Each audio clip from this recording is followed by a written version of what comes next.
We will start with revolt of 1857, also called as Sipahi Mutiny. It's a very important event in history. इस event के बाद जो है there was a change in the control of British government in India, है ना। यहाँ पे जो है कंपनी रूल खत्म हो जाएगी और इसके बाद क्राउन रूल स्टार्ट होगी। ठीक है। सो आज हम लोग पढ़ेंगे कि ये रिवॉल्ट क्यों हुआ, कैसे हुआ, एंड इसके बाद क्या चेंजेस है, what are the power centres during this revolt, who are the head in those power areas. ठीक है ना, वो कैसे हेड बने, क्यों बने, क्या रीजन था उनका रिवॉल्ट करने का, एवरीथिंग विल सी, राइट।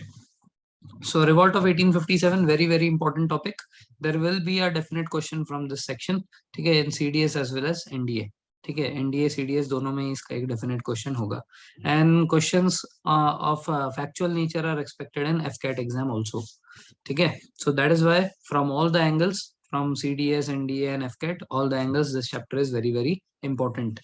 ठीक है, so ये जो revolt है इसके ऊपर क्या व्यूज है हिस्टोरियंस के। सो लॉरेंस एंड सेली कहते हैं कि ये जो है एक सिपाही म्यूटिनी है, तो इसीलिए इसका नाम जो है सिपाही म्यूटिनी 1857 पड़ा। ठीक है। वीडी सावरकर कहते थे फर्स्ट वॉर ऑफ इंडिपेंडेंस है।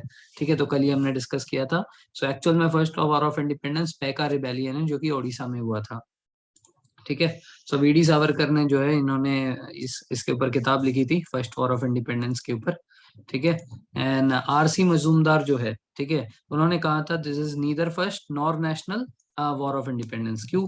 क्योंकि अगर आप एक्चुअल में देखो द पावर सेंटर्स, ठीक है, you will see that most of the power centre of this 1857 revolt are in the northern part of the India. ठीक है, सदर्न पार्ट से कोई ज्यादा है ही नहीं। महाराष्ट्र में एक सतारा था, बट बाकी सारे आप देखोगे तो ये सारे के सारे नॉर्दर्न पार्ट में है। ठीक है ना, मेरठ, दिल्ली, ग्वालियर, झांसी, कानपुर, इलाहाबाद, लखनऊ, ठीक है, बरेली, ठीक है, बनारस, पटना, आरा, बराकपुर, कलकत्ता। तो ज्यादातर जो है नॉर्थ और ईस्टर्न पार्ट में है। तो it was not a full fledge one. ठीक है, तो फुल फ्लेज अटैक नहीं किया था इंडियंस ने। तो इसके कारण क्या है? इसके कारण जैसे आपको एकदम एक्सट्रीम नॉर्थ में नहीं दिखेगा। एक्सट्रीम नॉर्थ में क्यों नहीं? क्योंकि हमने कल पंजाब के बारे में पढ़ा था, कल नहीं बहुत पहले पढ़ा था, कि पंजाब जो है, पंजाब 1845 1846, ठीक है, एंग्लो सिख वॉर में हार जाता है। उस टाइम पे एक ट्रीटी साइन हुई थी जिससे पंजाब जो है, पंजाब जब भी कोई भी रिवॉल्ट होगा, ठीक है, अंग्रेजों के खिलाफ या कोई भी वॉर करेगा, तो उसमें अंग्रेजों की तरफ से जो है पंजाबियों को लड़ना है। सिमिलरली यहाँ पे जो नेपाल है, ठीक है, नेपाल में भी हमने देखा था कि ये काली रिवर इस तरफ और यहाँ से महानंदा रिवर, इसके बीच में इनका फिक्सेशन ऑफ बाउंड्री हुआ था। ठीक है ना, बाय द ट्रीटी ऑफ सिगौली।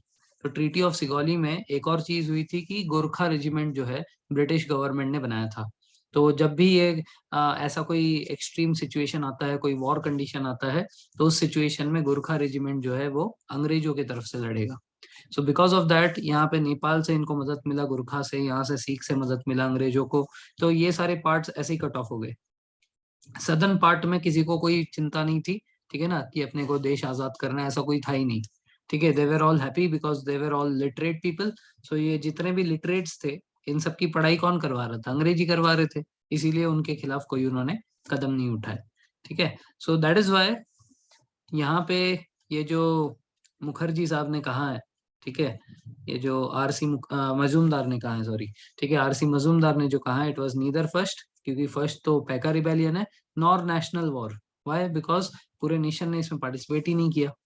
ठीक है, so after the battle of Plassey in 1757, the British took the first step towards getting power in the northern part of India. So in 1857, the major revolt took place as a product of this character and policies of the colonial rule after 1857 in India.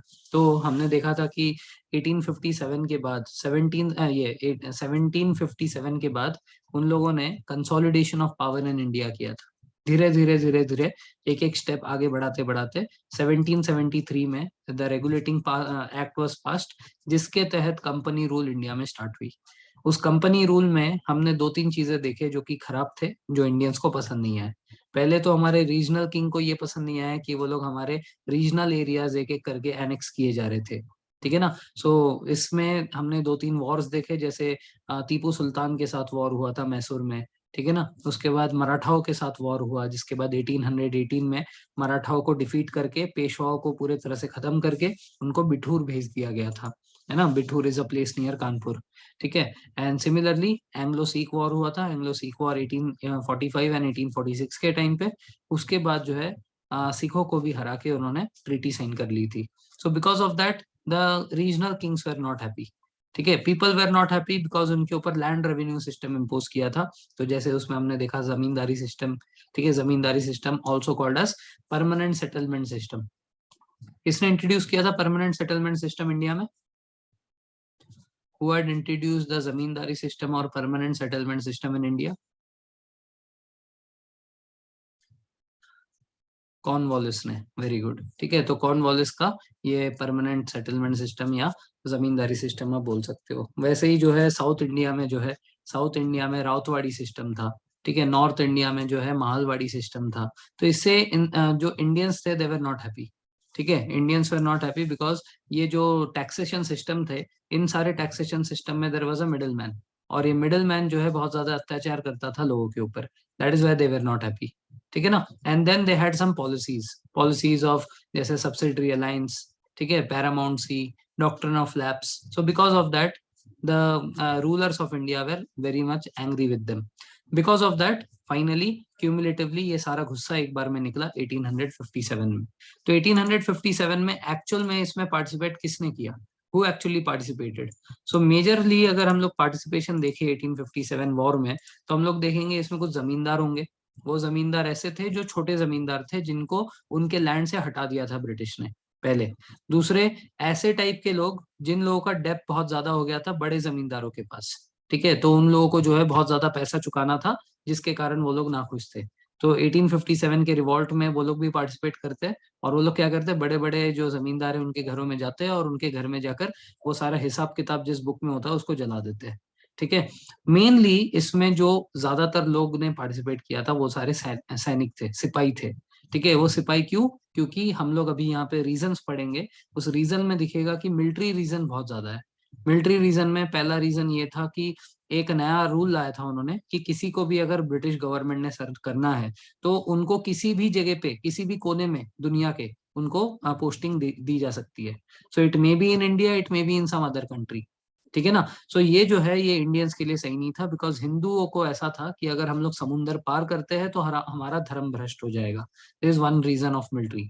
Second is कि उन लोगों ने एक नया type का cartilage बनाया था, ठीक है, जो कि ग्रीस्ड कार्टिलेज था। उसमें पिग का और काऊ का फैट्स यूज किया था, जिसको मुंह से काट कर खोल के उसके बाद उसको राइफल में भर के फिर उससे जो है गोली चलाई जाती थी, ठीक है। तो ये जो ग्रीस कार्टिलेज थे, ठीक है, जो कि काउज एंड पिग के फैट से बनाया था, वो मुसलमानों के लिए भी हराम था, because they do not touch pigs, ठीक है, वो उनके उसमें हराम है। और हिंदुओं के लिए जो है काउ सेक्रेड एनिमल है। सो बिकॉज ऑफ दैट उसको हम लोग मुंह से काटे, ये हमें बर्दाश्त नहीं।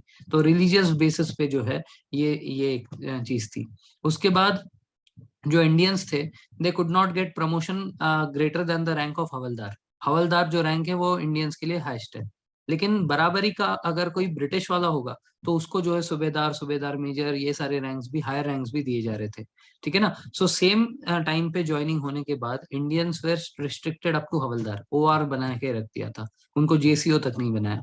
और जो अंग्रेज थे उनको JCO rank and above above rank दिया, ऑफिसर्स बनाया। सो बिकॉज ऑफ दैट ये भी एक बात खटकती थी। उसके बाद ये जो अफगानिस्तान हो गया, पंजाब वाला एरिया हो गया, पंजाब एंड सिंध एरिया, उसके बाद नेपाल वाला एरिया हो गया, इनमें अगर किसी की पोस्टिंग आती तो उनको डबल पेंशन, डबल बट्टा मिलता था, ठीक है ना। तो ये जो डबल बट्टा था, डबल बट्टा मतलब डबल तनख्वाह मिलती थी, ठीक है। They use to get paid because of that area, ठीक है। अभी भी जैसे फील्ड पोस्टिंग जब आती है ना, तो फील्ड पोस्टिंग के लिए एक अलग अलाउंस मिलता है, ठीक है। सो ये जो फील्ड अलाउंस है ये रेगुलर सैलरी के साथ मिलता है। सो एक तरीके से मेन सैलरी प्लस वहाँ का जो हाई अल्टीट्यूड या फील्ड एरिया का जो वो है अलग से अलाउंस है, वो इनके लिए एक्स्ट्रा है। सो वैसे ही अगर कभी अफगानिस्तान या सिंध रीजन या पंजाब रीजन, इन सब में अगर किसी को पोस्टिंग आती तो उनका डबल बट्टा था, जो कि सरकार ने बंद कर दिया था। तो ये सारे मिलिट्री रीजंस थे जिसके कारण 1857 में ये मेजर रिवॉल्ट हुआ सिपाहियों के द्वारा। बट ऑब्वियस सी बात है, इसमें सिर्फ सिपाही नहीं, इसमें आम जनता ने भी पार्टिसिपेट किया। आम जनता ने अपने खुद के मोटिव से किया। उन लोगों को जो है उनका जो भी हिसाब किताब बचा हुआ था बड़े जमींदार के पास, वो सारे फाइल्स डिलीट करने थे। अब डिलीट तो होगा नहीं, कंप्यूटर तो था नहीं, वो सबको जला दिया। तो इस रिवॉल्ट में उन्होंने पार्टिसिपेट किया। वो बड़े बड़े जमींदारों के घर गए, उनका वो सब जला दिया और उनका काम खत्म हो गया। ठीक है ना। इसमें कुछ जमींदारों ने पार्टिसिपेट किया क्योंकि उनको जो उनके लैंड से डिस्पोज ऑफ कर दिया था। इसमें कुछ पुराने राजा महाराजा ने पार्टिसिपेट किया क्योंकि उनका पेंशन गवर्नमेंट ने बंद कर दिया था। इसमें नाना साहेब जी ने पार्टिसिपेट किया क्योंकि वो पेशवा थे और पेशवा को जो है बिठूर भेज दिया था, which is a place near Kanpur. तो हम लोग देखेंगे इसमें कानपुर जो रिवॉल्ट सेंटर होगा उसके हेड होंगे नाना साहेब। तो नाना साहेब को क्या दिक्कत थी? नाना साहेब जो है वो पेशवा थे, लेकिन उनको पेशवा मान नहीं रही थी ब्रिटिश सरकार, और इसके कारण उनको पेंशन नहीं मिल रहा था। सो ऑल इन ऑल आप देखोगे ये सारे के सारे जो है ये किसी ना किसी एक मकसद के वजह से 1857 का वॉर कर रहे हैं। किसी के भी दिमाग में ये नहीं है कि हम लोग को देश को आजाद करना है। सभी के अंदर जो है कुछ ना कुछ गुस्सा था, कुछ ना कुछ इनका स्वार्थ था, जिसके कारण इन्होंने 1857 रिवॉल्ट किया। ठीक है ना। तो 1857 के रिवॉल्ट में हमें ये भावना नहीं दिखेगी कि इनको देश को आजाद करना है।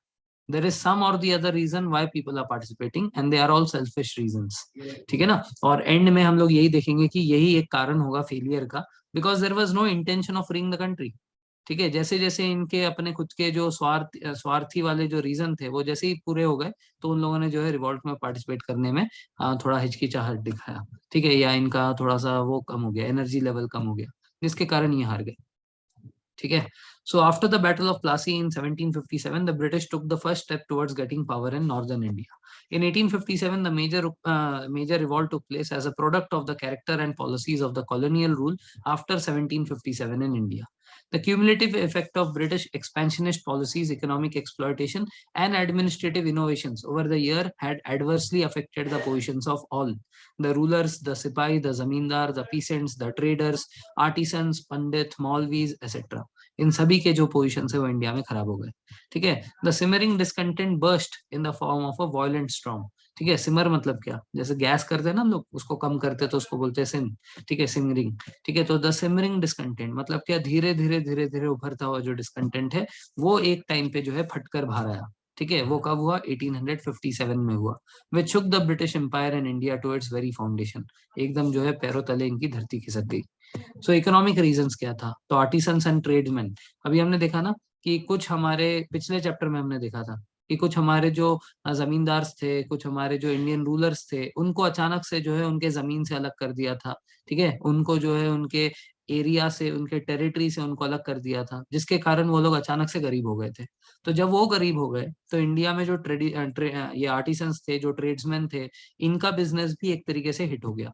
क्यों? क्योंकि जो इंडिया के जो एलाइट्स लोग थे, उनको अचानक से जब इन लोगों ने इनके क्या बोलते हैं, कमाई के रास्ते से हटा दिया, तो वो लोग भी गरीब हो गए। वो लोग गरीब हो गए तो ये जो इंडियन हैंडीक्राफ्ट इंडस्ट्री है, इसमें जो इन्वेस्ट करने वाले जो लोग थे वो लोग इन्वेस्ट नहीं कर पा रहे थे। तो because of that artisans, traders, ये सब जो है गरीब हो गए। ठीक है। उसके बाद पीसेंट्स। पीसेंट्स जो है यहाँ पे ऐसे जो बड़े जमींदार थे, तो बड़े जमींदार इनको बहुत ज्यादा दामों पे जो है, इंटरेस्ट पे जो है इनको लोन दिया करते थे। और ये जो इंटरेस्ट होता था ये कंपाउंड इंटरेस्ट होता था।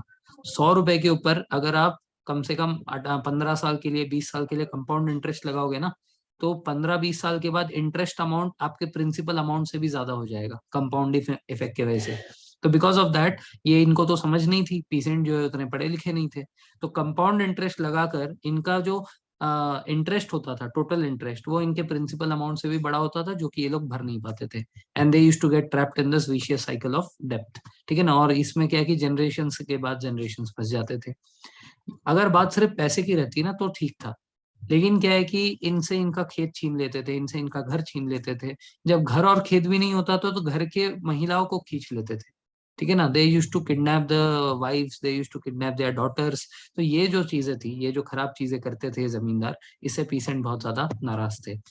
जमींदार्स, तो ये जो लैंडेड एरिस्टोक्रेसी थी, ठीक है, इसमें से कुछ जो बड़े जमींदार थे ये तो ब्रिटेन के दोस्त थे, लेकिन जो छोटे वाले थे, ठीक है, there were certain small scale zamindars also, जिनके पास बहुत ज्यादा लैंड नहीं था। ठीक है। तो समय के साथ साथ ऐसा हुआ, कभी वो सनसेट रूल तक अपना पैसा नहीं चुका पाए, जो उनको 89% ब्रिटिश गवर्नमेंट को टैक्स पे करना था। इसके वजह से उनको डिस्पोज ऑफ कर दिया। कुछ को ऐसे ही वहां से डिस्पोज ऑफ कर दिया कि तुम्हारा जो जमीन है वो बड़ा कोई जमींदार ले गया। तो बिकॉज ऑफ दैट अब ये क्या है कि they were unable to work, they were ashamed to beg, and they were condemned to poverty. ठीक है ना, they were too big to beg. अभी जमींदार अचानक से जो है कोई छोटा काम करेगा, कोई भीख मांगेगा, so that is not going to happen. So because of that Awadh में 21 तालुकदारों को एक साथ जो है उनका लैंड कॉन्फिस्केट करके उनको भगा दिया था। तो ये सारे जो रीजंस थे, ठीक है, ये सब हमारे इकोनॉमिक कॉजेस है, because of which the 1857 revolt took place. Then political cause में जैसे सब्सिडरी अलायंस, ठीक है, सब्सिडरी अलायंस से हमारे इंडियन रूलर्स नाखुश थे, ठीक है, क्योंकि उनकी ऑटोनॉमी चली गई थी, ठीक है, उनकी सॉवरेनिटी चली गई थी। Now they were not having the ability to decide what to do in their own nation, what to do in their own territory. It was all govern by the British. So because of that subsidiary alliance ये लोग नाखुश थे। ठीक है, doctrine of lapse जो है, इसके तहत अगर आपका खुद का वारिस नहीं है, ठीक है, अगर आपका कोई बायोलॉजिकल चाइल्ड नहीं है, तो आपका जो किंगडम है वो गवर्नमेंट ले लेगा।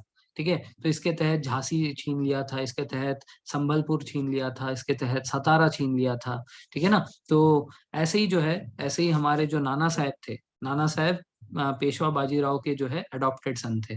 ठीक है, तो बाजीराव टू के जो अडॉप्टेड सन नाना साहब है, उनको जो है इन लोगों ने पेंशन देने से मना कर दिया। ठीक है, और मराठा एम्पायर का वारिस मानने से भी मना कर दिया। ठीक है, तो ये सब जो पॉलिटिकल कॉजेज है, ठीक है, subsidiary alliance, doctrine of lapse, that is why the rulers were not happy and they launched a war. Administrative causes, ये जो ब्रिटिश है ना, इन्हीं की देन है हमारे इंडिया में इतना सारा करप्शन है। इनके जो ऑफिसर्स थे वो लोग बहुत ज्यादा करप्टेड थे।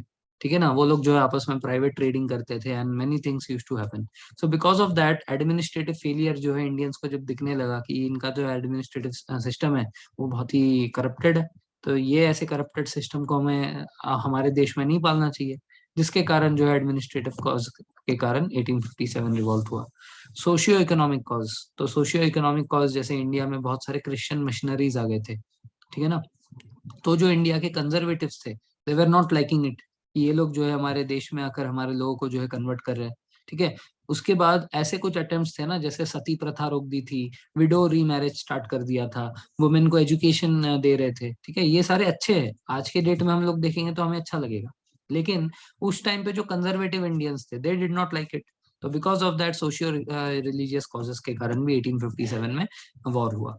Then influence of outside events, there were certain events, ठीक है, ड्यूरिंग दिस टाइम 1800s में, 1850s में, कि कुछ वॉर में, जैसे कि अफगान वॉर हुआ था, Anglo Afghan war. Anglo Afghan war में, फिर पंजाब वॉर में, इसमें काफी हद तक जो है ब्रिटेन बहुत ही कमजोर पड़ चुकी थी।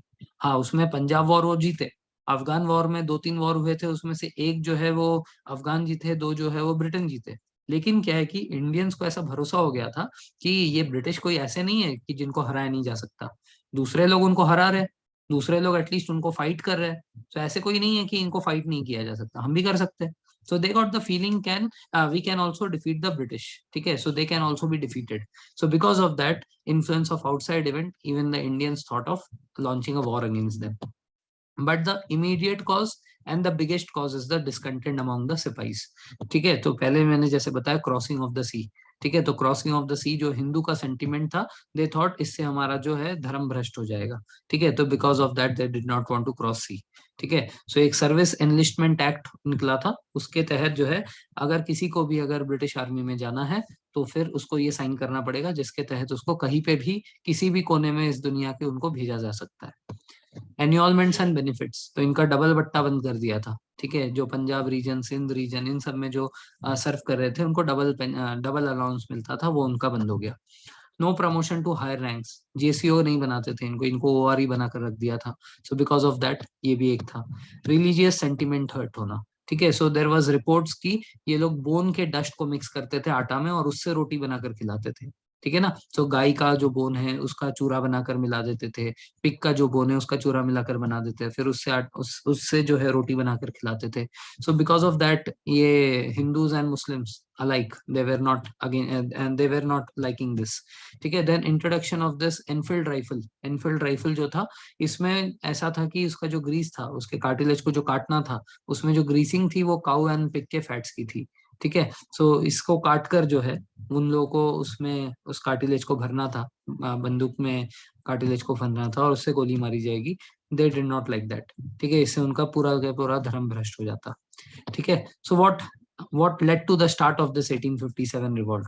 So in the March and April of 1857, 19th Native Infantry at Baharampur, Baharampur कहाँ है, वेस्ट बंगाल में, उन लोगों ने एक्सेप्ट करने से मना कर दिया कि हम लोग जो ये ग्रीस्ट राइफल है इसको यूज नहीं करेंगे। इससे वहां पे म्यूटिनी हो गई और इस यूनिट को पूरे तरह से डिसबैंड कर दिया। तो उन्होंने सोचा चलो एक ही तो यूनिट है, क्या फर्क पड़ता है। लेकिन उसके बाद अप्रैल ऑफ 1857 में Mangal Pandey of 34th native infantry, इसने जो है वहां पे एक सार्जेंट था, सार्जेंट मेजर मतलब एक तरीके से सूबेदार मेजर मान लो, सूबेदार मेजर ऑफ हिज यूनिट, ठीक है, सूबेदार मेजर जेसीओ में सबसे ऊंचा रैंक है, तो उसको जो है गोली मार दी। क्यों? क्योंकि वो जो सूबेदार मेजर था वो मंगल पांडे का बहुत अच्छा दोस्त था, ठीक है, he was very good friend of Mangal Pandey. तो उसने कभी नहीं सोचा था कि मेरे साथ ये जो है धर्म भ्रष्ट करने वाला ऐसा काम करेगा। तो वो जो सूबेदार मेजर है उसने बहुत समझाया था मंगल पांडे को कि इसके अंदर ऐसा कुछ मिला हुआ नहीं है, ठीक है, ये सिर्फ र्यूमर है। तो मंगल पांडे ने बहुत लोगों को कन्विंस किया था कि हमें ये यूज करना चाहिए।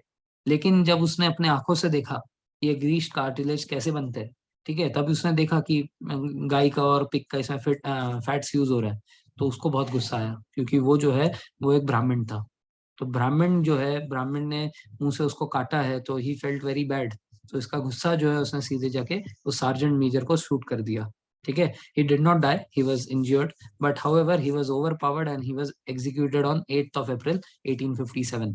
सो मंगल पांडे के यूनिट का नाम जो है कई बार एग्जाम में आया है कि ये 34 नेटिव इन्फेंट्री के थे, ठीक है ना। सो ये 34 नेटिव इन्फेंट्री में ही स्टार्टेड दिस रिवॉल्ट, ठीक है। तो पहला जो है 19th नेटिव इन्फेंट्री ने बहरामपुर में इसको एक्सेप्ट करने से रिफ्यूज किया, फिर मंगल पांडे ने एक को शूट कर दिया इसी चीज के लिए, ठीक है। देन क्या हुआ कि 24th April 1857 90 men refused to accept this greased cartilage at Meerut cantt. तो मेरठ में 90 लोगों ने इनकार कर दिया कि हम लोग इसको यूज नहीं करेंगे।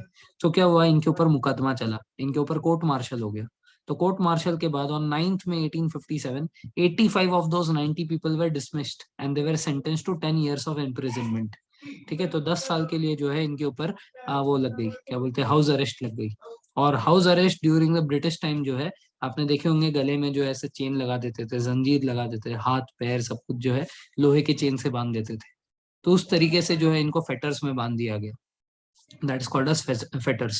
ये जो लोहे के जो जंजीर जो होते थे इसको फेटर्स कहते हैं, ठीक है। सो 85 लोगों को डिसमिस करके फेटर्स पहनाकर इम्प्रिजनमेंट कर दिया। जो इससे वहां के जो बाकी ऑफिसर्स थे, बाकी सोल्जर्स थे, उनको गुस्सा आ गया, ठीक है। तो उन्होंने जो है वहां पे म्यूटिनी स्प्रेड कर दी और इन्होंने 10 तारीख को अपने सारे साथियों को वहां से छुड़ा लिया, ठीक है ना। तो ये 10 तारीख को क्या होता है, 10 तारीख को the Indian soldiers who were stationed at Meerut released their imprisoned comrades, killed the officers there and unfurled the banner of revolt, ठीक है। तो इनको गुस्सा आया कि इस तरीके से कैसे इनके साथ जाति कर सकते हैं, एक तो हमारा धर्म भ्रष्ट कर रहे हैं, उसके ऊपर हमारे जो है साथियों को इस तरीके से पकड़ के रख रहे हैं, ठीक है। तो इन लोगों ने जो है वहां पे अपने साथियों को जेल से छुड़वा दिया, जो ऑफिसर्स वहां पे थे सबको जो है मार दिया, गोलियों से मार दिया, ठीक है। और यहाँ से रिवॉल्ट ऑफ 1857 स्टार्ट हुआ।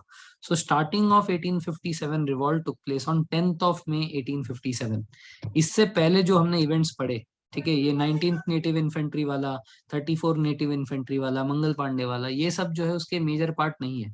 दे are not part of 1857 revolt. However they are the starting cause of this revolt. इसी के वजह से जो है धीरे धीरे धीरे धीरे ये रिवॉल्ट इतना बड़ा शेप ले लिया, ठीक है। सो मेजर कॉज और अगर इमीडिएट कॉज देखे, it is because of the greased cartilage.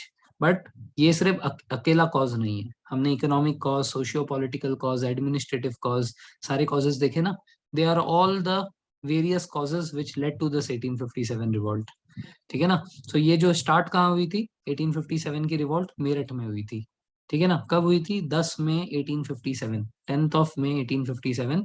The Indian soldiers who were stationed at Meerut, इन लोगों ने अपने साथियों को वहां से छुड़वा लिया, ठीक है, वहां के ऑफिसर्स को मारा and they started the 1857 revolt officially. After that यहाँ से वो कहाँ गए, शाम होते होते 10 मई के शाम को ये लोग वहां से निकलते हैं and from Meerut they reach Delhi, ठीक है ना। इसके बाद ये लोग दिल्ली आ जाते हैं। अब ये सारे जो म्यूटिनी करने वाले सिपाही थे, इन लोगों ने ब्रिटिश हुकूमत को मानने से इनकार कर दिया।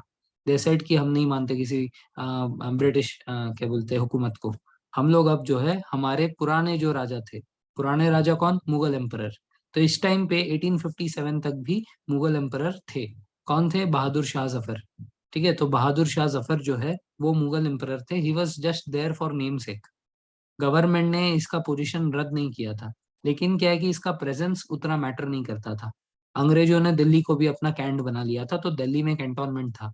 ठीक है, तो दिल्ली जो है वो नाम के लिए वहां पे मुगल एम्परर बहादुर शाह जफर है, but it was rule by the British.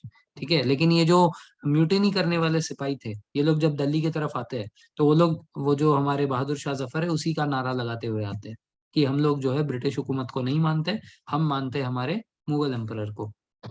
ठीक है, सो शाम तक जो है दिल्ली पहुंचते हैं। दिल्ली में ऑलरेडी खबर हो जाती है कि ऐसे सिपाही आने वाले हैं वहां पे जो म्यूटिनी कर रहे हैं। ठीक है, इनको रोकना है। तो वहां की जो लोकल इन्फेंट्री थी, ठीक है, वहां के जो लोकल इन्फेंट्री थे, उन लोगों ने जो है अपने ऑफिसर्स को वहां पे इनसे लड़ने के लिए भेज दिया था। तो उस लड़ाई में साइमन फेजर जो है, ये पॉलिटिकल एजेंट थे, उन्होंने जो है इनको स्टिफ रेजिस्टेंस देने की कोशिश की, बट इन लोगों ने, ये जो सिपाही थे, इन लोगों ने साइमन को भी पकड़ लिया था। ठीक है, लेफ्टिनेंट वेलिंगबुरो जो थे, ये वहाँ के ऑफिसर इंचार्ज थे दिल्ली के। इसने भी काफी रेजिस्टेंस देने की कोशिश की, बट इसको भी ओवरकम कर दिया, इसको बहुत ज्यादा इंजर्ड कर दिया। इंजरी से ये बाद में मर जाते हैं, विलिंगबुरो। ठीक है, so Simon Fraser was also killed, and lieutenant विलिंगबुरो जो है, ये ऑफिसर इंचार्ज थे दिल्ली के। इसने भी काफी रेजिस्टेंस देने की कोशिश की, बट इसको भी ओवरकम कर लिया। ठीक है, तो फाइनली द म्यूटिनी करने वाले सिपाही proclaim Bahadur Shah Zafar to be their symbolic head. इन लोगों ने माना कि यही हमारे राजा है। लेकिन बहादुर शाह जफर जो है काफी बूढ़े हो चुके थे, he was in his 80s। तो 80s में जो है कितना ही लड़ पाएंगे वो। तो उन्होंने कहा कि मैं लड़ तो नहीं सकता, ठीक है, लेकिन जो है मैं बाकी लोगों को रिक्वेस्ट कर सकता हूँ कि तुम्हारे साथ इस म्यूटिनी में तुम्हारा साथ दे। ठीक है, तो बहादुर शाह जफर ने जितने भी हमारे इंडिया में राजा थे, उन सभी को लेटर लिखा, और सभी को इकट्ठा होने के लिए जो है उन्होंने सूचना दी। ठीक है, so Delhi became the centre of the great revolt and Bahadur Shah Zafar was its head, symbolic head. तो ये सिंबॉलिक हेड थे, ये एक्चुअल हेड नहीं है। Just like our president, president is the symbolic head of the country, but prime minister is the real head. वैसे ही बहादुर शाह जफर जो है वो सिंबॉलिक हेड थे। तो रियल हेड कौन थे? तो यहाँ पे जनरल भक्त खान का नाम आता है। ठीक है, तो जनरल भक्त खान, तो जनरल जो है, और इसी बात है, एज आई टोल्ड यू, कि हमारे इंडियन आर्मी में इनको ओआर से ऊपर का रैंक कभी नहीं मिला। ठीक है ना, इनको जेसीओ तक नहीं बना है, तो ऑब्वियसली बात है, जनरल तो बहुत दूर की बात है। तो ये जो भक्त खान थे, ही वॉज अ नॉर्मल सिपाही। ठीक है, ये हवलदार जैसे ही एक नॉर्मल सिपाही थे। लेकिन ये जो म्यूटिनी करने वाले सोल्जर्स थे, उन्होंने उनको ये उपाधि दी। It was a honorary rank given to him that he became general Bakht Khan. तो जनरल भक्त खान जो है वो रियल हेड थे, वो आर्मी के थे। ठीक है ना, जिन्होंने दिल्ली में मोर्चा संभाला। और ये जो बहादुर शाह जफर है, ये सिंबॉलिक हेड है। तो अभी तक हमने दिल्ली के बारे में पढ़ा। तो दिल्ली के बारे में हमने क्या पढ़ा? दिल्ली के बारे में हमने ये पढ़ा कि यहाँ पे दो हेड्स है। एक है सिंबॉलिक हेड जो हमारे बहादुर शाह जफर, एक है रियल हेड जो कि इन आर्मी को लीड करने वाले, वो है जनरल भक्त खान। ठीक है, एक तो दिल्ली के बारे में हमने ये पढ़ा। मेरठ के बारे में क्या पढ़ा? मेरठ के बारे में हमने ये पढ़ा कि वहां पे 90 लोगों ने ग्रीस कार्टिलेज एक्सेप्ट करने से मना कर दिया था। उसमें से 85 को सजा हो गई थी। ये 85 को सजा हुई, इसलिए बाकी लोगों ने वहां पे रिवॉल्ट किया, ऑफिसर्स को मारा और अपने साथियों को छुड़ा लिया। तो 10 मई 1857 के दिन, 10 मई 1857 के दिन ये जो रिवॉल्ट है ये स्टार्ट हुआ। तो ये मेरठ से निकले और शाम तक ये लोग दिल्ली पहुंचे। दिल्ली पहुंचने के बाद बहादुर शाह जफर को इन्होंने अपना सिंबॉलिक हेड चुन लिया। So far so good, any doubt so far? Okay. So Delhi became the center of great revolt and Bahadur Shah Zafar was his head. So Bahadur Shah Zafar wrote letters to all the chief rulers of India urging them to organize a confederation of Indian states to fight and replace the British regime. तो ये जो foreign regime था, ठीक है, ये जो English हुकूमत थी, इनको हटाने के लिए उन्होंने सबको लेटर लिखे। The entire Bengal army soon rose in revolt which soon spread from Awadh, Rohilkhand, Doab region, Bundelkhand, central India to large part of Bihar, east of Punjab. ठीक है, इन सभी ने जो है ब्रिटिश अथॉरिटी के खिलाफ इन लोगों ने मोर्चा उठा लिया। ठीक है, they all started this revolt. ठीक है, तो सबसे पहले कौन रिस्पॉन्ड करते हैं इस लेटर को? बंगाल की आर्मी। बंगाल के बाद Awadh, Rohilkhand, Doab region. What is Doab? देखो, दो का मतलब होता है टू, ठीक है, और आप का मतलब होता है वाटर। ठीक है, वैसे ही पंजाब, पंच का मतलब होता है पांच, आप का मतलब होता है वाटर। ठीक है, तो पंजाब जो है ये 5 नदियों से घिरा हुआ है। ठीक है ना, सतलज हो गया, चिनाब, रवि, बियास। ठीक है, तो ये ऐसे 5 नदियों से घिरा हुआ है, इसलिए पंजाब। तो दोअब मतलब क्या? ऐसा जगह जो कि 2 नदियों के बीच में पड़ता है, and it is a very very fertile land. तो जैसे अगर आप देखोगे आगरा को, तो आगरा जो है ऊपर से गंगा जाता है और नीचे से यमुना जाता है। ठीक है, और ये जाकर इलाहाबाद में मिलते हैं। तो ये जो एरिया है, this is called as Doab region. ठीक है, सो ये बेसिकली हमारा यूपी में पड़ता है। ठीक है, यूपी का वो सारा हिस्सा जो कि गंगा और यमुना के बीच में है, that is the Doab region. ठीक है ना। So Awadh, Rohilkhand, Doab, Bundelkhand, central India, large parts of Bihar, ये सारे जो है ये रिवॉल्ट में आ जाते हैं। Now even the civilians are joining this. तो सिविलियंस ने क्यों ज्वाइन किया? The sipahi were joined by the civilian population particularly in the north western region. ठीक है, खासकर इन अवध। अवध मतलब Awadh is the olden name of UP. ठीक है ना, अवध, औध, ये सारे नाम जो है यूपी के हैं। ठीक है, there was a widespread participation of peasants, artisans, shopkeepers, day labourers, zamindar, religious person, civil servants, which gave real strength and character to the revolt. The peasants and petty zamindar expressed their grievances freely and attacked the zamindars who had displaced them from their land. ठीक है, तो जो छोटे जमींदार थे उनको बड़े जमींदारों ने रिप्लेस कर दिया था, और ऐसे बहुत सारे पीसेंट्स थे जिनको बड़े बड़े जमींदार ने बहुत ज्यादा इंटरेस्ट रेट पे जो है उनको पैसा दिया था। तो इन सभी ने जो अपना फ्रीली अपना सारा गुस्सा है वो किया, और इन लोगों ने इन जमींदारों के ऊपर अटैक कर दिया। They took advantage of the revolt and destroy the money lenders accounts book. इन सबके accounts book and debt record जो है उन सबको जला दिए। They also attack the British establish court, revenue officers, police station etcetera. तो जो भी ऐसे सिंबल्स थे ना जो कि ब्रिटिश गवर्नमेंट का वो पावर दिखाते हैं, उन सारे सेंटर्स को इन्होंने तोड़ फोड़ दिया। ठीक है ना, तो ऑब्वियस सी बात है कि ये आम जनता है, ये लोग ट्रेन सोल्जर्स नहीं है। तो जब इनके ऊपर पुलिस ने अटैक किया, ब्रिटिश गवर्नमेंट के पुलिस ने, तो 1,50,000 जो लोग हैं ये लोग मारे गए इसमें। ठीक है, तो 1.5 लाख लोग जो है ये लोग ब्रिटिश से फाइट करते वक्त मारे गए। ठीक है, इसमें से 1 लाख जो है सिविलियंस थे, 50,000 जो है सिपाही थे। ठीक है ना। सो इनकी वजह क्या थी ज्वाइन करने की सिविलियंस की? कि they wanted to take revenge. ठीक है, तो जो जमींदार थे वो बड़े जमींदारों से रिवेंज लेना चाहते थे, जो पीसेंट्स थे वो लोग अपना सारा डेप्ट रिकॉर्ड जो है हटाना चाहते थे, इसलिए सिविलियंस ने ज्वाइन किया। That means it is all selfish gain over here. Now the various strong centres and the revolts, leaders of the revolts. So अगर हम दिल्ली की बात करें तो at Delhi the symbolic head was Bahadur Shah Zafar. However, the real command was with the soldiers who was headed by general Bakht Khan. ठीक है, तो real head कौन है? जनरल भक्त खान, और सिंबॉलिक हेड कौन है? बहादुर Shah Zafar. Bakht Khan had led the revolt in Bareilly. ठीक है, ये बरेली में रिवॉल्ट को लीड करते हैं, and brought his troops to Delhi. ठीक है, ये दिल्ली में आते हैं। A court was consisting of 10 members, 6 from army and 4 civilians. तो आपने पुराने जमाने में देखा होगा ना कि जो राजा महाराजा होते थे, सारे के सारे जो भी केसेस थे, जैसे दो भाइयों के बीच में जमीन का मसला है, ठीक है, फिर कोई चोरी का आरोप है, तो राजा के दरबार में आते थे, और राजा जो है दोनों पक्ष को सुनता था और अपनी वो देता था, अपना सजेशन देता था। सो ऐसे ही टाइप के कोर्ट्स अब इंडिया में वापस लाए थे इस 1857 रिवॉल्ट्स में। क्यों? क्योंकि अभी हमने देखा ना कि इन लोगों ने ब्रिटिश सरकार को, ब्रिटिश हुकूमत को मानने से इनकार कर दिया। सो नाउ ये जो कोर्ट्स वगैरह थे, ठीक है, जो जुडिशरी के जो जुडिशियल कोर्ट्स एंड ऑल थे, ये लोग उसमें नहीं जा रहे। अब ये जा रहे हैं जनरल भक्त खान के पास। तो जनरल भक्त खान, ठीक है, ऐसे एक छोटा सा कोर्ट बनाते हैं जिसमें 10 लोग थे। 10 में से 6 आर्मी के थे और 4 सिविलियन थे, जो कि अब यहाँ पे जस्टिस डिलीवर करेंगे। किसी को भी अगर कोई प्रॉब्लम है, वो कोर्ट में नहीं जाएगा, वो इनके पास आएगा।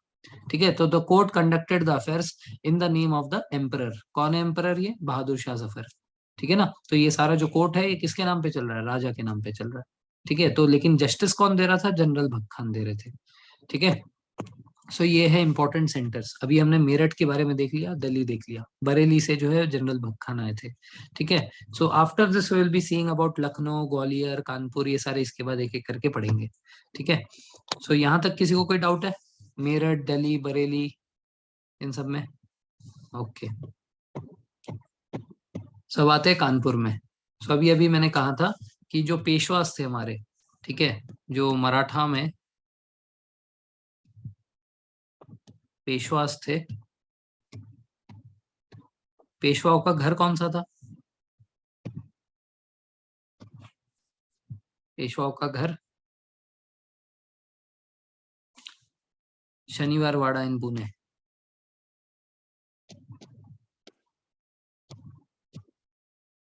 ठीक है, ये शनिवार वाड़ा जो है पेशवाओं का घर है। ठीक है, जो पुणे के हैं उनके तो पता ही होगा शनिवार वाड़ा, जो पुणे के नहीं है उनने अगर ये मूवी देखी होगी Panipat, have you seen Panipat movie? उसमें थर्ड बैटल ऑफ पानीपत दिखाया गया था, जिसमें वो थे ना, अरे उसका नाम क्या है उस एक्टर का, लाल महल में कौन रहते थे? Lal Mahal was the house of Shivaji Maharaj, हाँ अर्जुन कपूर, राइट। ठीक है, सो पानीपत अगर मूवी देखी होगी अर्जुन कपूर की, तो उसमें शनिवार वाड़ा के बारे में दिखाया गया है।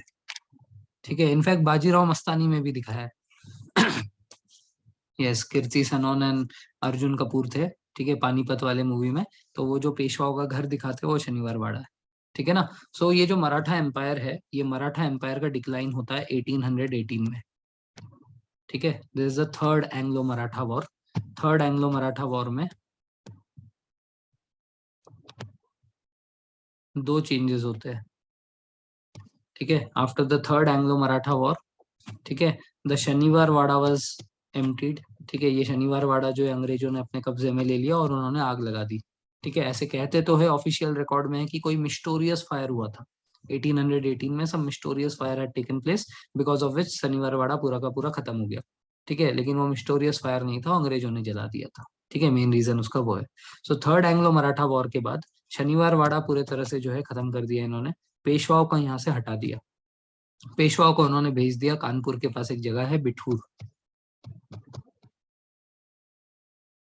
ठीक है, तो उन्होंने कानपुर के पास बिठूर भेज दिया सारे के सारे पेशवाओं को। और दूसरा, देखो पेशवा जो है ना, पेशवा जो है ये लोग प्राइम मिनिस्टर थे। ये कभी भी अपने आप को राजा नहीं बोलते थे, जैसे मैं कल बता रहा था। ठीक है ना। तो राजा कौन थे? So during the Peshwas time, सबसे पहले जो पेशवाई सिस्टम स्टार्ट हुआ था वो हुआ था शाहू महाराज के टाइम पे। ठीक है ना। तो शाहू महाराज जो है ये संभाजी महाराज के बेटे हैं। ठीक है, तो शाहू महाराज बहुत साल तक औरंगजेब के कैप्चर में थे। औरंगजेब ने शाहू महाराज को और संभाजी महाराज को दोनों को पकड़ के रखा था जेल में। ठीक है, तो संभाजी महाराज जो है, संभाजी महाराज को तो बहुत बुरी तरह मार दिया था औरंगजेब ने, लेकिन शाहू महाराज जिंदा थे। तो शाहू महाराज को कब छोड़ा? 1707 में औरंगजेब जो है ये मर जाता है। औरंगजेब का जो बेटा था बहादुर शाह वन, ठीक है, औरंगजेब का जो बेटा था बहादुर शाह वन वो अच्छा था। ये अभी हम लोग जिसकी बात करें बहादुर शाह जफर, ये बहादुर शाह टू है। तो जो बहादुर शाह वन था वो काफी अच्छा था। उसने जो है शाहू महाराज को छोड़ दिया। लेकिन जेल से जब वो बाहर निकले ना, उनकी हेल्थ उतनी अच्छी नहीं थी। ठीक है ना। सो जब वो जेल से निकल कर आए तो उन्होंने अपनी राजधानी बनाई सतारा को। ठीक है, Satara became the capital of Maratha empire. लेकिन Shahu Maharaj was not in the state to rule the country in that way, तो इसीलिए उन्होंने पेशवाओं को अपॉइंट किया और पेशवाओं को बोला कि आज से तुम जो है हमारे प्रधानमंत्री, तुम जो है मेजर डिसीजंस तुम लेना। ठीक है, तो ये जो हमारे पेशवाज है, ये पेशवाज सतारा छोड़कर पुणे आते हैं क्योंकि सतारा में पानी की कमी थी। तो इसलिए ये लोग पुणे आ जाते हैं। तो उसके बाद the seat of Maratha empire became the Peshwas and they were ruling from Shaniwar Wada. तो इनको तो बिठूर भेज दिया था। ठीक है, लेकिन 1818 में इन्होंने मराठा एम्पायर नहीं खत्म किया। Maratha empire was still going on and Satara में उन्होंने एक पपेट रूलर बिठा दिया था अंग्रेजों ने। तो सतारा का ये जो पपेट रूलर है ये फाइनली कब खत्म होता है? मराठा एम्पायर का फाइनली एंड कब होता है? 1849 में।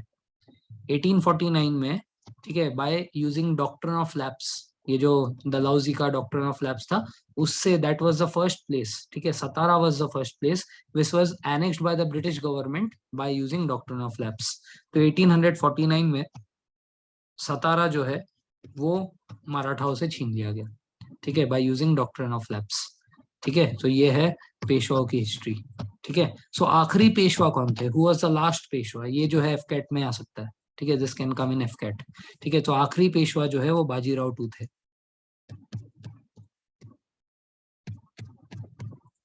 ठीक है, जो बाजीराव टू थे ये आखिरी पेशवा थे। अब इनके जो बेटे हैं, ठीक है, his son, but he was not actual son, he was adopted son. ठीक है, ये इनका नाम है नाना साहेब। सो ये जो नाना साहेब है, इनको तो बिठूर भेज दिया था। ठीक है, और बिठूर कहाँ है? कानपुर के पास है। ठीक है, Bithoor is a place near Kanpur. ठीक है, अब इनको क्या दिक्कत थी? इनको दिक्कत थी कि पेशवाओं को नॉर्मली अंग्रेजों की तरफ से पेंशन मिलने वाला था। क्योंकि वो पुराने प्रिंसली हाउस के मेंबर है, ठीक है ना।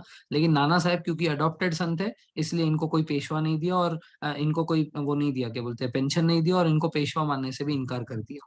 तो ये चीज की जो चीज ये चीज का जो गुस्सा था, ये नाना साहब के अंदर था, ठीक है। So at Kanpur the natural choice of leadership, adopted है कैसे पता चला, ऑब्वियसली बात है, इट वाज डिक्लेयर्ड ना, ठीक है। जब ये अडॉप्ट करते थे और उसको जो है राज्य अभिषेक करवाते थे या पेशवा का वो टोपी पहनाते थे, उस टाइम पे इट वाज डिक्लेयर्ड, ठीक है।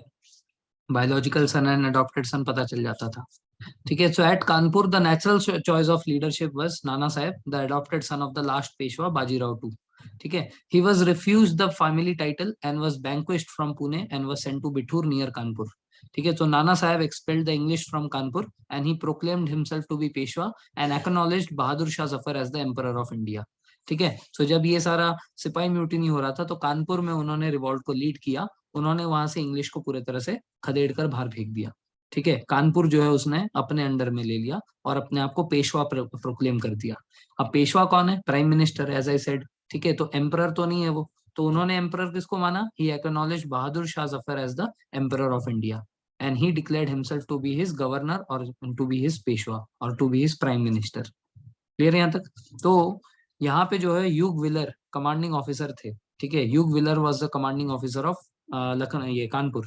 तो कानपुर में ह्यूग विलर को जो है उन्होंने तलवार से मार दिया था, ठीक है। ह्यूग विलर को चारों तरफ से घेर लिया और घेरने के बाद उनको उन्होंने तलवार एकदम बीच में घुसाकर, ठीक है, पेट में घुसाकर मार दिया, ठीक है। सो इसने सरेंडर कर दिया था, सरेंडर करने के बाद भी मार दिया, ठीक है। So this happened on 27th of June 1857, ठीक है। So he was killed on the same day. तो ह्यूग विलर को मार दिया। अब जब ह्यूग विलर को मार दिया तो कानपुर जो है ऑफिशियली एक आजाद देश हो गया, बट ऑब्वियस सी बात है कि अंग्रेज जो है इस देश को आजाद थोड़ी छोड़ने वाले हैं, ठीक है ना। तो यहाँ पे क्या हुआ, यहाँ पे अंग्रेजों ने भेजा ये मेजर जनरल हैवलॉक को, ठीक है। तो मेजर जनरल हैवलॉक जो है वो आते हैं और नाना साहब और हैवलॉक के बीच में फाइट होती है।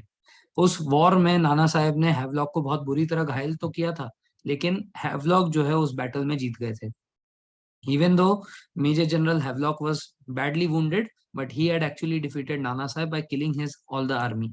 ठीक है। तो नाना साहब के पास कोई ऑप्शन नहीं था, ठीक है। अगर वो फिर मतलब अगर वो पकड़े जाते तो फिर उनको फांसी हो जाती, क्योंकि वो हार तो गए थे। तो हैवलॉक बहुत ही ज्यादा जख्मी हो गए थे, इसका फायदा उठाकर नाना साहब वहां से भाग जाते हैं नेपाल, ठीक है ना। तो नाना साहब बच गए, लेकिन वो हार गए थे। तो जब वो नाना साहब हार गए, ठीक है, तो नाना साहब के साथ लखनऊ में ये कानपुर में उनके साथ असिस्ट कर रहे थे तात्या तोपे, ठीक है। तो तात्या तोपे वह सेकंड इन कमांड, वेयर इन कानपुर। तो कानपुर में मेन लीडर कौन है, नाना साहब। उनके असिस्ट कौन कर रहे थे, नाना साहब के साथ उनके दोस्त तात्या तोपे। तो तात्या तोपे को भागने से पहले, नेपाल जाने से पहले कहा था कि आप जाओ और झांसी की रानी की हेल्प करो। तो झांसी की जो रानी थी वो भी पेशवाओं के ही खानदान को बिलोंग करती है, ठीक है ना। तो उनका जो सरनेम था वो था तांबे, ठीक है, मणिकर्णिका तांबे ठीक है। She also belong to the royal family of Peshwas. शादी हो गई थी जिसके बाद जो है वो झांसी चली गई थी, बट वो बिलोंग तो करती थी पेशवाओं को। तो जब नाना साहब खुद भाग गए नेपाल, तो उन्होंने तात्या तोपे को कहा कि आप जाकर असिस्ट करो झांसी की रानी को, ठीक है ना। तो इस तरीके से जो कानपुर है, कानपुर में उन्होंने ह्यूग विलर को तो हरा दिया था, ठीक है। ह्यूग विलर को मारने के बाद कानपुर को कुछ समय के लिए उन्होंने आजाद कर दिया था, बट वहां पे मेजर जनरल हैवलॉक गए और मेजर जनरल हैवलॉक ने नाना साहब को हरा दिया ठीक है। लेकिन मेजर जनरल हैवलॉक इतने बुरी तरह से इंजर्ड थे कि वो उसी में मर गए, ठीक है ना। तो फाइनली किसने कैप्चर किया, तो फाइनली ये Kanpur was recaptured by Colin Campbell, ठीक है। कॉलिन कैम्बेल नाम के एक इंसान थे, ठीक है। तो कॉलिन कैम्बेल ने गोरखाओं का साथ लिया था, ठीक है। गोरखाओं को उन्होंने अपने सर्विस में लाया था और गोरखाओं की मदद से उन्होंने लखनऊ को रिकैप्चर किया, कानपुर को रिकैप्चर किया, ठीक है। और इस तरीके से जो है कॉलिन कैम्बेल काफी फेमस हो गए थे। He became one of the famous commanders during this 1857 war, ठीक है। क्योंकि इन्होंने जो है गुरिल्ला टैक्टिक्स यूज करवाया था इनको, गोरखाओं को, ठीक है। तो उसके वजह से वो 2-3 जगह को कैप्चर कर पाए बहुत इजीली। सो उसमें से कानपुर एक है। So general Havelock, major general Havelock, he is regarded as the main person जिसने कानपुर में वो इसको हरा दिया, नाना साहब को हरा दिया। But he also died due to the injury sustained in that. And Colin Campbell जो है, Colin Campbell finally recaptured Kanpur from the Indians. ठीक है, यहाँ तक क्लियर है?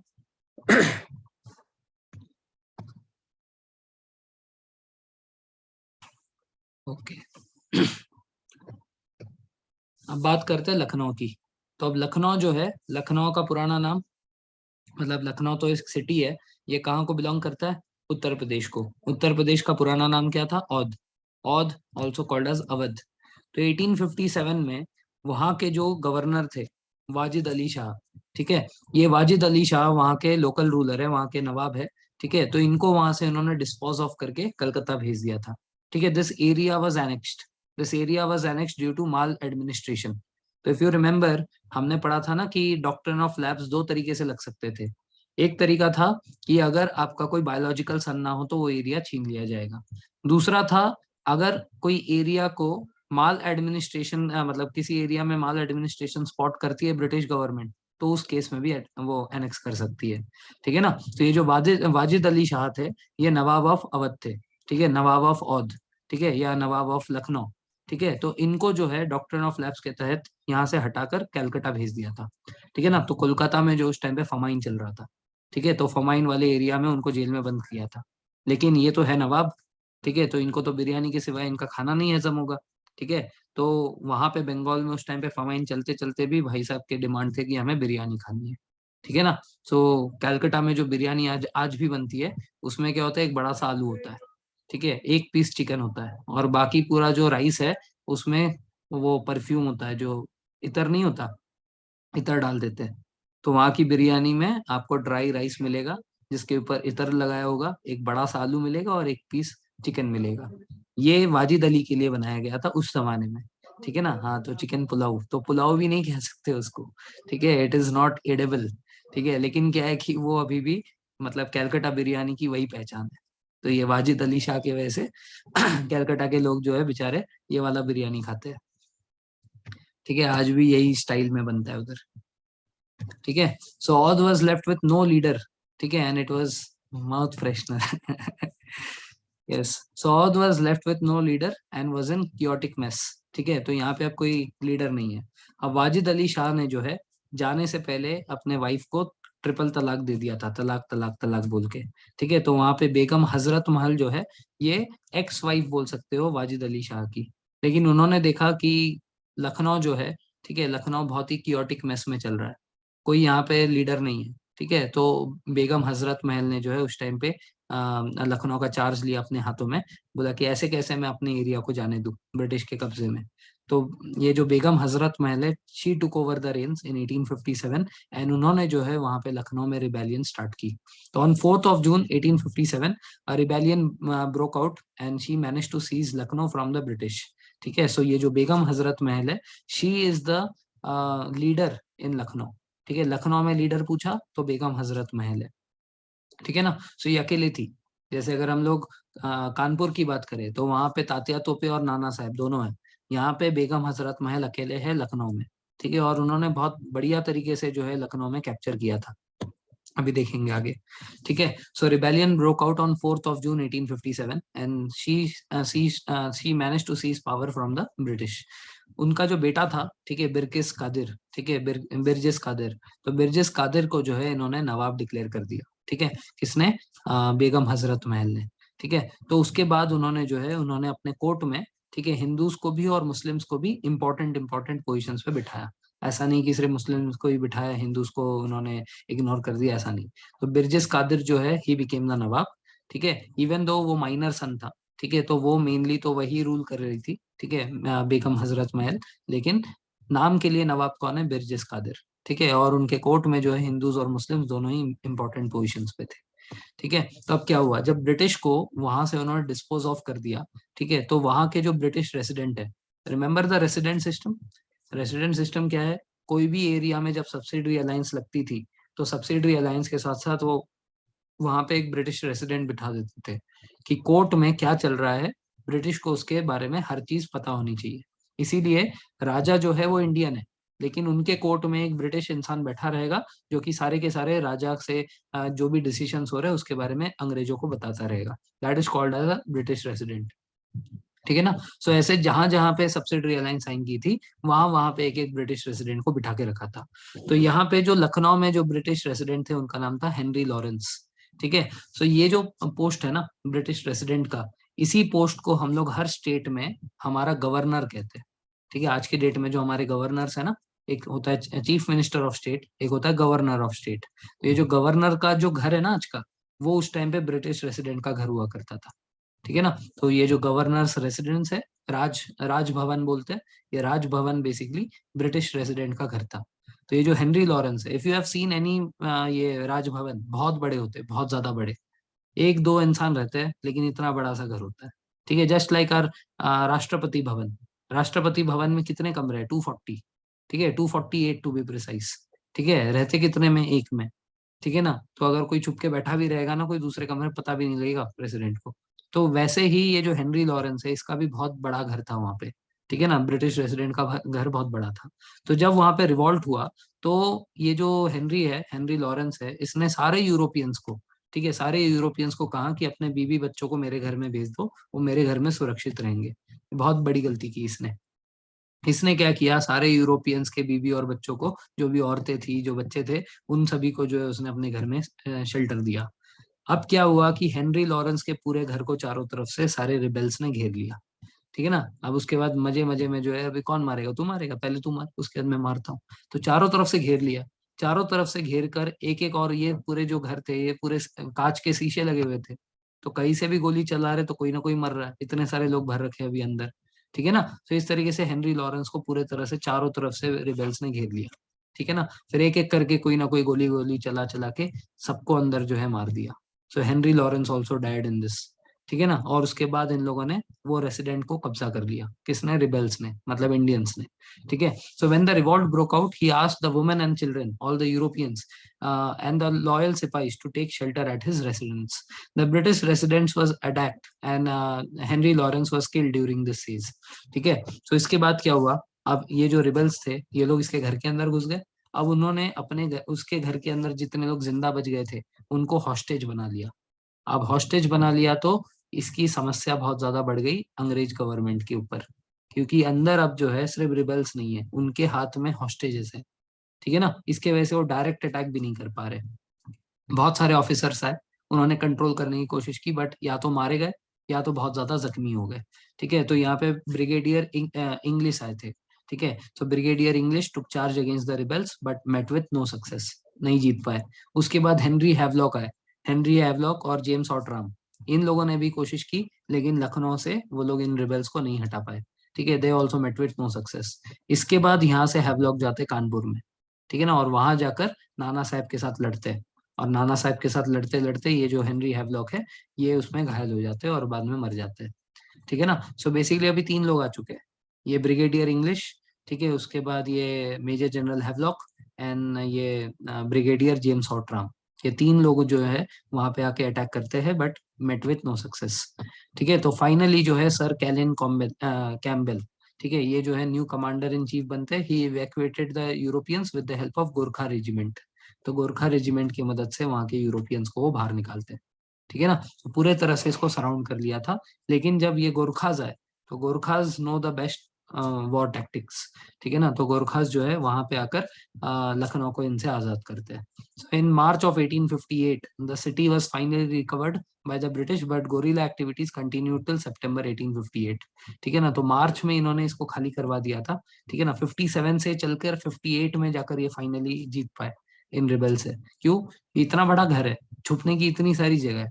तो रिबेल्स जो है वो अंदर से भी वार किए जा रहे थे, बाहर से जो भी आकर उनको मारने की कोशिश कर रहा है, ये छुपकर उनके ऊपर इजीली अटैक कर पा रहे थे। ठीक है ना। इसलिए बहुत ज्यादा समय लगा, बट गोरिल्लाज, ये गोरखास जो है वो गोरखास है। ठीक है। They finally one. तो इसके बाद जो है सितंबर 58 तक कंटिन्यूअस ऐसे कुछ ना कुछ गोरिल्ला वॉरफेयर चलता रहा। सो Begum Hazrat Mahal refuse to accept any kind of pension.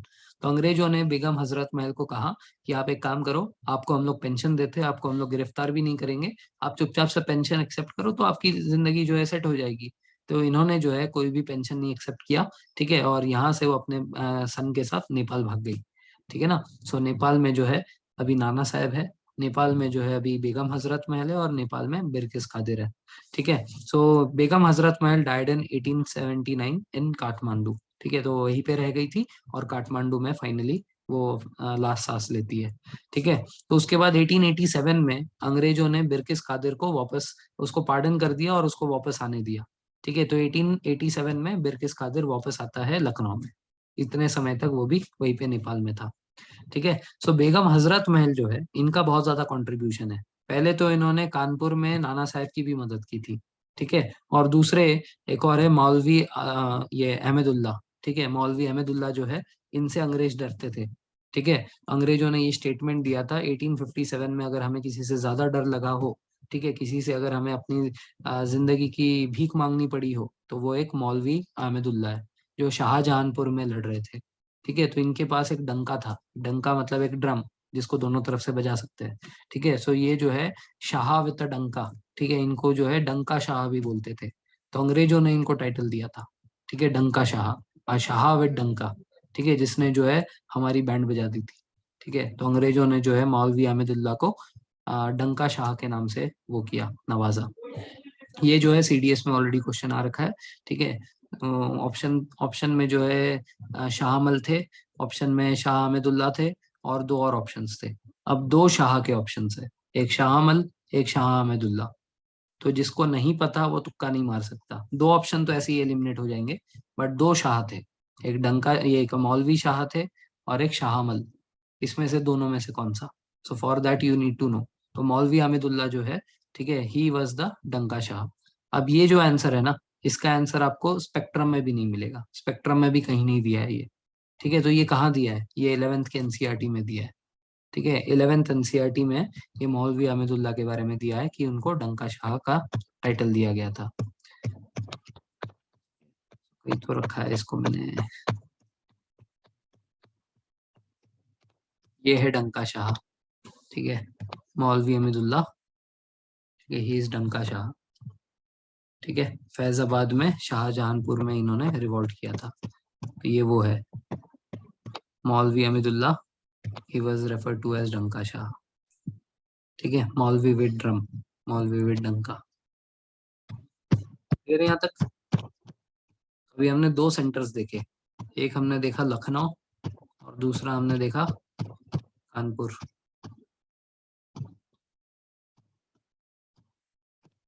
Any doubt so far? Okay, great. Now calling for Hindu-Muslim unity. This has been asked in CDS and NDA multiple times. ठीक है, इसमें से घुमा फिरा के अलग अलग क्वेश्चंस आए हैं, ठीक है। So calling for Hindu Muslim unity, तो इसको बोलते हैं आजमगढ़ प्रोक्लेमेशन। आजमगढ़ प्रोक्लेमेशन जो है 25 अगस्त 1857 के दिन जारी किया गया था। किसने जारी किया? फिरोज शाह ने। फिरोज शाह कौन है? बहादुर शाह जफर के ग्रैंडसन है, ठीक है। तो इन्होंने ओरिजिनली इसको उर्दू में लिखा था।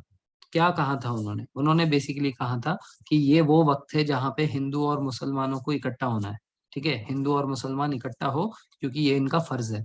जो भी वेल्दी रिच क्लास के है, इनका फर्ज है कि ये जो रिचनेस है ना, ये रिचनेस आपको कहाँ से मिली है? देश से मिली है। इसलिए जब देश को जरूरत है तो आपको इकट्ठा होना चाहिए, और आपके पास जो भी धन दौलत जायदाद जो भी है, जिस भी तरीके से मदद कर पाओ उस तरीके से मदद करो।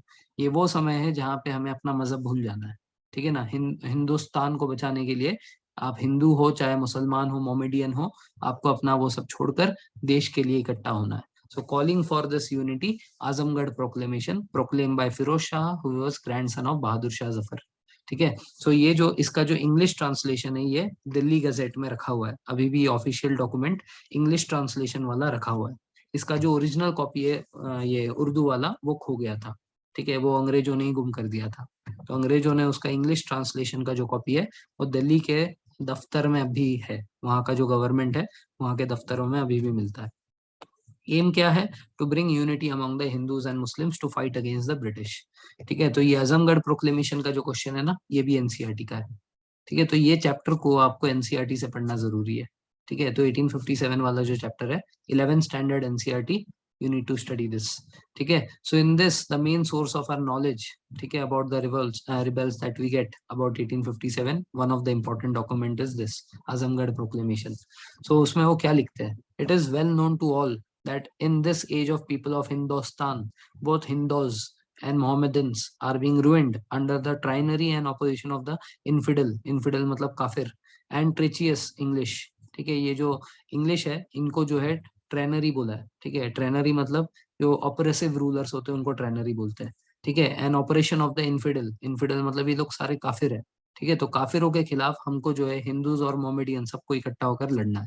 Therefore it is the burden duty of all the wealthy people of India, especially those who have any sort of connection with Mohammedan royal families and are considered to be the pastors and the masters of the people, to stake their life and property for the well-being of the public. ठीक है, तो ये opening lines थे उनके, ये उर्दू में लिखा था, इसका ये इंग्लिश ट्रांसलेशन है। तो इसमें सबको हिंदूज और मुस्लिम सारे चीफ्स को बुलाते हैं और वो इतना बड़ा लेटर था, सबको भेजते हैं। अपने को लेटर नहीं चाहिए, अपने को जानना है कि इसका मेन कारण क्या था। इसका मेन कारण था हिंदू मुस्लिम का यूनिटी, किसके खिलाफ? अंग्रेजों के खिलाफ। क्लियर है यहाँ तक? ओके, अब बरेली। ठीक है, now come to Bareilly. Bareilly में खान बहादुर थे। तो ये जो खान बहादुर है ये कौन है? तो रोहिलखंड करके एक जगह है। ठीक है, ये कहाँ है? आज के हरियाणा में। ठीक है ना, रोहिलखंड जो है ये हरियाणा में है। तो एक्चुअल में जब मुगल्स आए थे ना, जो मुगल्स आए थे, मुगल्स कहाँ से आए थे? उज्बेकिस्तान से आए थे। तो उज्बेकिस्तान कहाँ का पार्ट है? सेंट्रल एशिया का पार्ट है। सेंट्रल एशिया से जैसे मुगल्स आए थे वैसे ही एक और वो आए थे, रोहिलाज। ठीक है, रोहिलाज और मुगल्स में कभी नहीं बनी आपस में। ठीक है, तो एक दिल्ली को रूल कर रहा था, दूसरा हरियाणा को रूल कर रहा था। तो जिस हरियाणा के रीजन में ये रोहिलाज रूल करते थे उस एरिया का नाम पड़ गया रोहिलखंड। तो ये जो खान बहादुर है ये रोहिलखंड के रॉयल फैमिली को बिलोंग करते थे। ठीक है ना, so he was not happy with the pension that the British officers were giving him. ठीक है, क्योंकि ये रॉयल फैमिली का है, तो रॉयल फैमिली को अंग्रेजों ने कहा था कि आपका रॉयलिटी सब हटा दो, हम आपको पेंशन पे करेंगे। तो इसको जो पेंशन मिलता था वो बहुत कम था। ठीक है, तो इसीलिए वो हैप्पी नहीं था उससे। That is why he give a stiff resistance to the British with 40,000 soldiers. But इसको भी जो है बरेली में जो है कॉलिन कैम्बेल ने सप्रेस कर दिया था with the help of Gorkhas.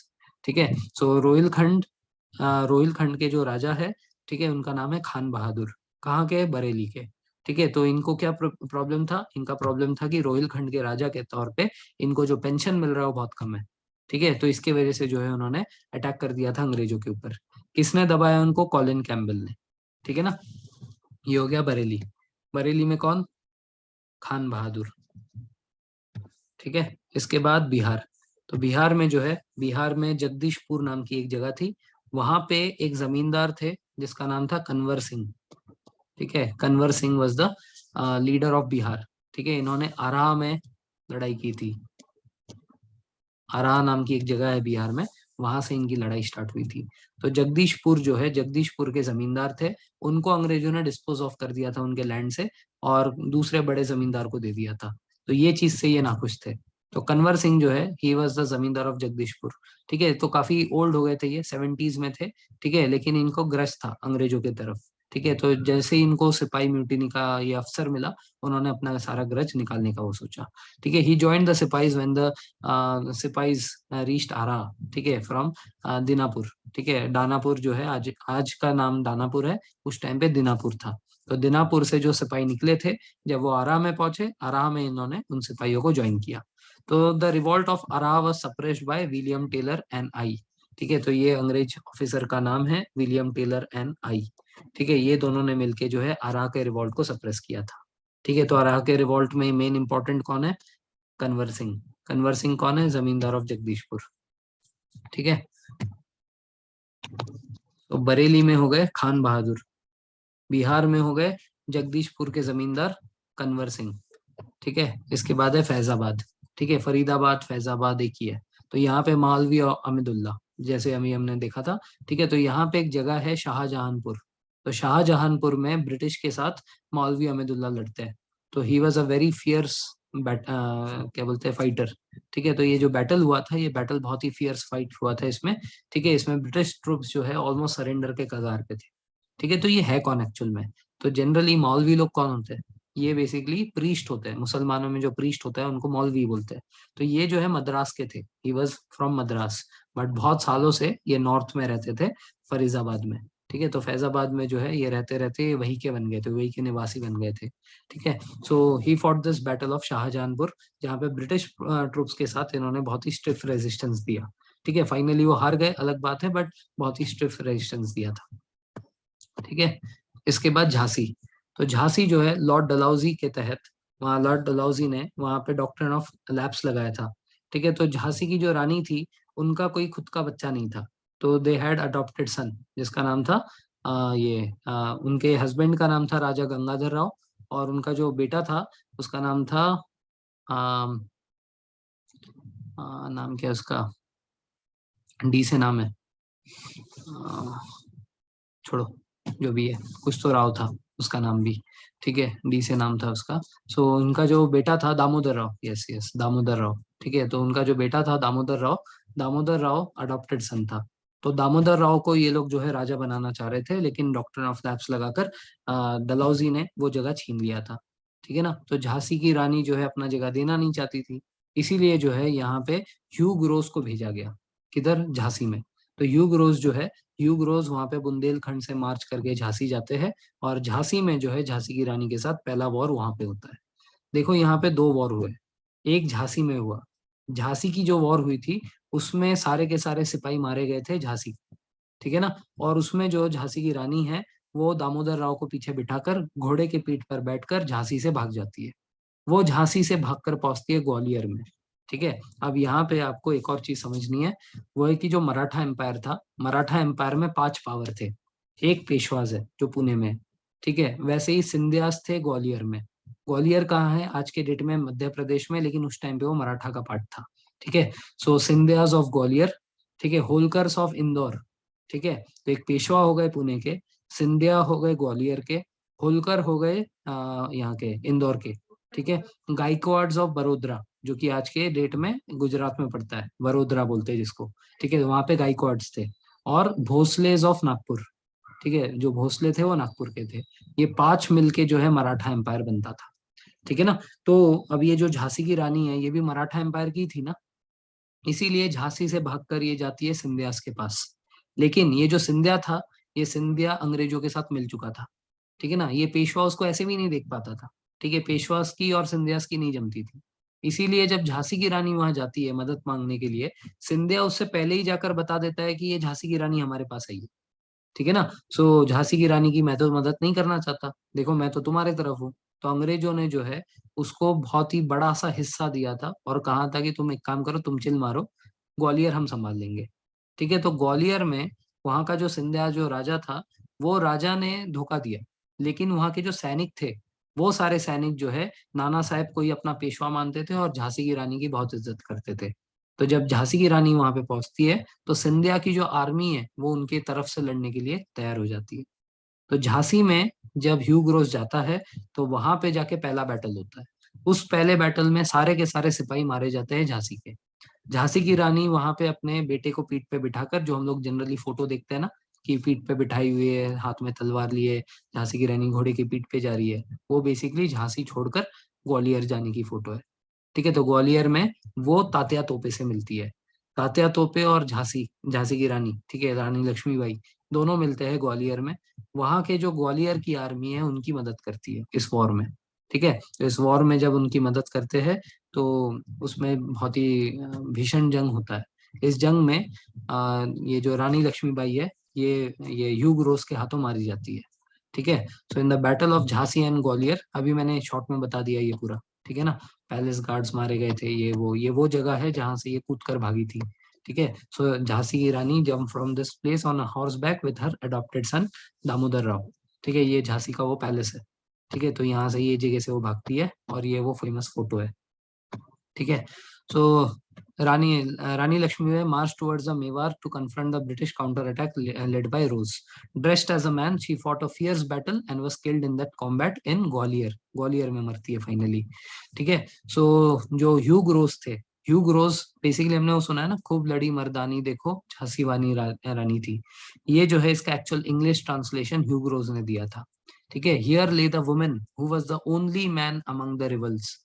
ठीक है, तो ह्यू ग्रोस क्या कहते हैं, ह्यू ग्रोस कहते हैं कि हियर ले the only woman, here Lay's the woman who was the only man among the rebel. ठीक है, तो ये इतने ऐसे लड़ी, ठीक है, जैसे मर्द भी नहीं लड़ पाते। ठीक है, ये ह्यू रोज ने कहा था। ठीक है, फिर तात्या तोपे जो है, तात्या तोपे भी उनको असिस्ट कर रहे थे। जैसे मैंने थोड़ी देर पहले बताया था, नाना साहब जब नेपाल गए थे, जाने से पहले तात्या तोपे को बोला था कि झांसी की रानी की मदद करो। ठीक है, तो तात्या तोपे जो है, तात्या तोपे बचकर भाग जाते हैं वहां से, और वो मध्य प्रदेश के जंगलों में जाकर वहां पे रहते हैं। ठीक है, तो एक बार जो है अप्रैल ऑफ 1858 में तात्या तोपे के ही एक दोस्त थे जिसका नाम था मन सिंह। ठीक है, तात्या तोपे के दोस्त। तो मन सिंह ने जो है, मन सिंह ने तात्या तोपे के बारे में अंग्रेजों को बता दिया। मन सिंह को बहुत बड़ा सा जमीन दिया था और उसको जो है जागीरदार बना दिया था, मतलब बेसिकली जमींदार बना दिया था। ठीक है, तो इसके लोभ में मन सिंह ने जो है तात्या तोपे का एड्रेस बता दिया, and he was the last to be killed in this 1857 war. ठीक है, तो last person to be hanged by the British in this 1857 war is Tatya Tope. कहाँ से पकड़ा गया, कहाँ से पकड़ा उनको, he was captured from the jungles of Madhya Pradesh. ठीक है, while he was still asleep. ठीक है, तो 18 अप्रैल 1859, 18 अप्रैल 1859, ठीक है, बिकॉज ऑफ मन सिंह क्या बोलते हैं instructions given to the British, he was captured and he was killed, he was hanged. Clear है ये?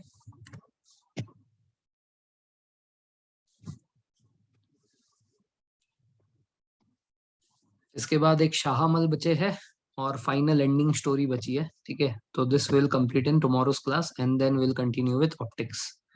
ठीक है, इसके बाद ऑप्टिक्स वापस चलेंगे हम लोग उस पे।